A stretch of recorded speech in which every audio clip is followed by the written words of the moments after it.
दोस्तों ये animal hidden details का पार्ट 3 है। इसके पहले हमने पार्ट 1 और 2 में बहुत सारी हिडन डिटेल्स कवर की थी और उन वीडियोस के कमेंट सेक्शन में 2 कमेंट्स बहुत ही कॉमन थे। एक था, अगर ये स्टार्टिंग में जो मंकी, राजा और मंत्री की स्टोरी बताता है ये रणविजय है तो इसके कान की मशीन किधर है? मशीन नहीं है तो शायद ये अजीज हो सकता है। तो भाइयों ये था ईयर 2056 और आप ही बताओ, आज साल भर में छोड़िए हर दिन एक नई टेक्नोलॉजी आती है, तो क्या 2056 तक रणविजय 2023 वाली मशीन यूज करेगा? 2056 तो बहुत दूर है, अभी भी बहुत सारे साइजेस में ये मशीन्स अवेलेबल है। यही मशीन ले लो, ये कान में पहनी तो दिखेगी भी नहीं और मशीन से ही अजीज को पहचानना होता तो रणविजय के भाई, उसके घर वाले नहीं पहचानते उसे। और अजीज इतना भी पागल नहीं है कि इतनी सब चीजें कॉपी करने के बाद एक कान की मशीन भूल जाएगा, तो ये डेफिनेटली रणविजय ही है। उसके बाद दूसरा सबसे कॉमन कमेंट था कि जो एंड में मारा गया वो अबरार नहीं था, वो उसका बॉडी डबल था, क्योंकि अबरार ने ये जो लॉकेट पहना था वो उसने यहाँ नहीं पहना है।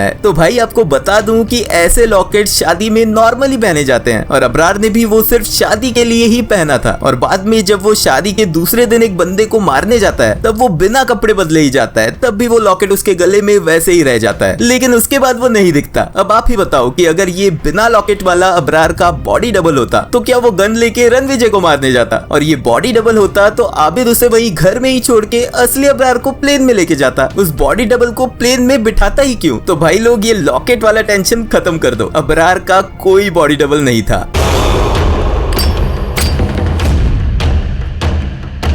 नमस्ते दोस्तों, स्वागत है आप सबका रील डिटेक्टिव में। मैं आपका अपना पर्सनल फिल्मी जासूस। अगर आपने एनिमल हिडन डिटेल्स के पार्ट 1 और 2 नहीं देखे हैं तो उसका लिंक मैं इस वीडियो के डिस्क्रिप्शन में दे दूंगा। प्लीज उन वीडियोस को जरूर चेकआउट करना, क्योंकि इस वीडियो में उन डिटेल्स के बारे में हम बात नहीं करने वाले। तो चलिए अब बिना टाइम वेस्ट किए आते हैं सीधे पॉइंट पे।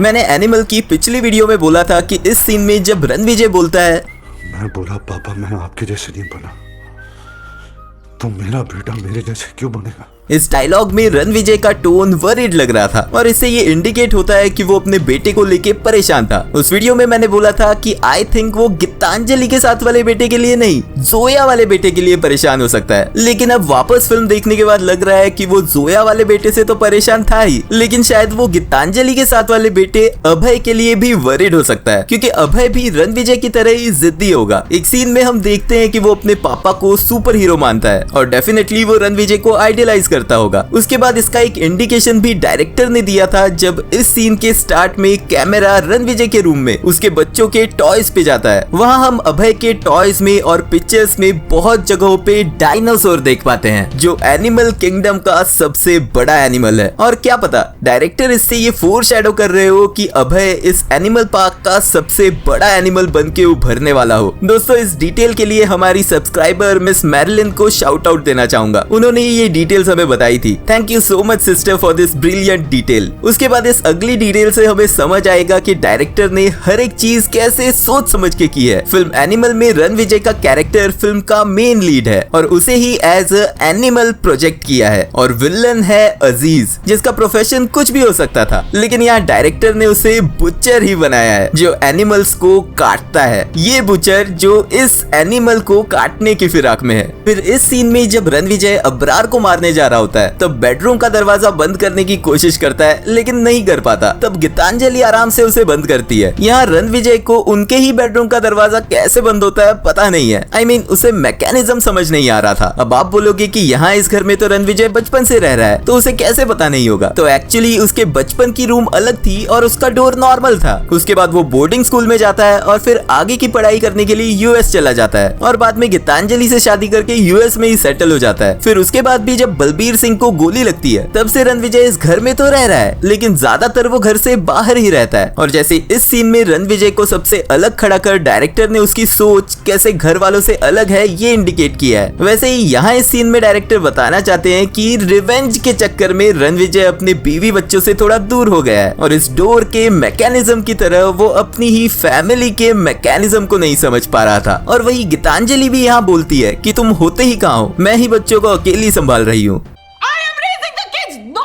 उसके बाद फिल्म में बलबीर के बॉडी डबल के बारे में बहुत सीक्रेसी मेंटेन की थी और जब भी बलबीर सिंह और उनका बॉडी डबल कैलाश जी साथ होते हैं तब बाहर का एक भी आदमी मौजूद नहीं होता। यहाँ भी वो लोग ओपन में बैठे हैं लेकिन एक भी बॉडीगार्ड या सिक्योरिटी गार्ड नहीं दिखता। नहीं तो नॉर्मली उनके घर में इतने सिक्योरिटी गार्ड्स होते हैं, हर फ्रेम में एक तो सिक्योरिटी का बंदा दिखता ही है। इस छोटी सी लेकिन बहुत ही इंपॉर्टेंट डिटेल को मेंटेन रखने के लिए डायरेक्टर को मानना पड़ेगा। उसके बाद एक बहुत ही इंपॉर्टेंट डिटेल, यहाँ एंड क्रेडिट्स में हम अबरार के पिताजी का, माँ का और यंग अबरार का मेंशन देख सकते हैं। अब अबरार के पिताजी तो यहाँ अबरार की शादी में दिख जाते हैं लेकिन उसकी माँ और छोटा अबरार फिल्म में कहीं पे भी दिखाई नहीं देते। तो इस पे मेरी एक थ्योरी है, ध्यान से सुनिए। जैसे फिल्म लियो में लियो का दोस्त डिसूजा जब लियो की बैक स्टोरी बताता है, उसके पहले उसका एक डायलॉग था जो डिलीट कर दिया था, वो फाइनल कट में नहीं था, जहाँ वो बोलता है कि हर एक इंसान का हर कहानी को देखने का अपना नजरिया होता है और मैं ये कहानी अपने नजरिए से बताऊंगा। ये एक डायरेक्ट हिंट था कि फिल्म में दिखाई गई लियो की बैक स्टोरी 100% सही नहीं हो सकती, लेकिन इस डायलॉग के कट होने की वजह से लियो की बैक स्टोरी का पूरा पर्सपेक्टिव ही चेंज हो गया था। अब यहाँ लियो का एग्जांपल इसलिए दे रहा हूँ क्योंकि अगर 15 सेकेंड्स के डिलीटेड सीन से इतना इम्पैक्ट हो सकता है तो एनिमल के 28 मिनट्स के सीन कट कर दिए थे, जिसमें मे बी अबरार जब छोटा था तब के भी सीन्स हो सकते हैं, इसीलिए उसका कैरेक्टर निभाने वाले एक्टर को क्रेडिट दिया गया है। अब यहाँ मेरा ये कहना है कि फिल्म में ज्यादातर टाइम स्टोरी रणविजय के फैमिली के पर्सपेक्टिव से दिखाई है, जिसमें वो हीरो और अबरार की फैमिली विलन है। लेकिन सोचिए अगर उन 28 मिनट के डिलीटेड सीन्स में स्टोरी अबरार की फैमिली के पर्सपेक्टिव से दिखाई होगी तो उसमें रणविजय की फैमिली विलन होती। और अभी के टाइम पे हम कॉन्फिडेंटली बोल रहे हैं कि रणविजय और उसकी फैमिली हीरो है और अबरार की फैमिली विलन। तो मैं आपसे पूछता हूँ कि अगर ये स्टोरी अबरार के पर्सपेक्टिव से दिखाई होती तो कौन हीरो होता, कौन विलन? इतनी आसानी से आप बता सकते? और क्या आप कॉन्फिडेंटली बोल सकते कि रणविजय हीरो अबरार विलन है? मेरे हिसाब से इतना आसान नहीं होता है। तो दोनों एनिमल्स ही, और जैसा कि मैंने पहले भी बोला था कि ये एक डार्क फिल्म है और ऐसी फिल्म्स में कुछ भी ब्लैक एंड व्हाइट नहीं होता, यानी कोई क्लियर हीरो और कोई क्लियर विलन नहीं होता, जो एनिमल पार्क की आने वाली फिल्मों में आपको और भी महसूस होने वाला है। उसके बाद हमने एनिमल हिडन डिटेल्स वाले वीडियोस के पार्ट 1 और 2 में ये रणविजय है या अजीज, इसके बारे में तो बहुत बातें की और इस नतीजे पे पहुंचे थे कि ये रणविजय ही है। और उसका और एक प्रूफ हमें मिलता है जब फिल्म में रणविजय और उसके भाई फ्रेडी से मिलने जाते हैं, तब रणविजय सब भाइयों को सूट बूट पहनने बोलता है लेकिन खुद कुर्ता लुंगी में आता है। वैसे ही स्टार्ट वाले सीन में भी हमें रणविजय कुर्ता लुंगी में और बाकी भाई सूट बूट में दिखाए हैं, जो अगेन इसी तरफ इशारा कर रहे हैं कि ये रणविजय ही है। लेकिन कभी गौर किया है ये एंड वाला कौन है? अब सबने ये ऑब्वियस ही पकड़ा था कि ये स्टार्ट वाला रणविजय है तो ये भी रणविजय ही होगा, लेकिन नहीं, ये अजीज भी हो सकता है। कैसे? बताता हूँ। सबसे पहले तो स्टार्ट में उसे कुर्ता लुंगी में दिखाया है तो यहाँ भी दिखा सकते थे, ये कपड़े क्यों चेंज किए? फिर स्टार्टिंग वाले सीन में रणविजय के राइट हैंड में 3 रिंग्स है लेकिन लेफ्ट हैंड में एक भी नहीं, लेकिन वहीं एंड वाले सीन में ओल्ड वर्जन ने राइट हैंड के 3 रिंग्स के साथ साथ लेफ्ट हैंड में भी एक रिंग पहनी है। और इंटरेस्टिंगली पोस्ट क्रेडिट सीन में हम अजीज के लेफ्ट हैंड में एक रिंग देख सकते हैं। अब डायरेक्टर ने ऐसा क्यों दिखाया होगा, या फिर मैं कुछ ज्यादा ही ओवर थिंकिंग कर रहा हूँ? लेकिन सच में गाइस, ज्यादातर कोई इंसान ऑफनली नई रिंग्स पहनता नहीं या पुरानी रिंग्स उतारता नहीं है, सो मे बी ये अजीज हो सकता है। और यहाँ रणविजय को कॉपी करने के लिए अजीज ने राइट हैंड में 3 रिंग्स पहनी है और खुद की एक रिंग उसने लेफ्ट हैंड में वैसी ही रखी है। अब हो तो कुछ भी सकता है, आपको क्या लगता है इस बारे में? क्या ये रणविजय है और ये अजीज है? और है तो दोनों इतने साल कैसे जिंदा रह सकते हैं? एक तो मारा गया होगा और दोनों में से एटलीस्ट अजीज तो शांत नहीं बैठेगा। तो क्या लगता है आपको, ये दोनों अलग अलग है या कोई एक ही? बताइए बताइए।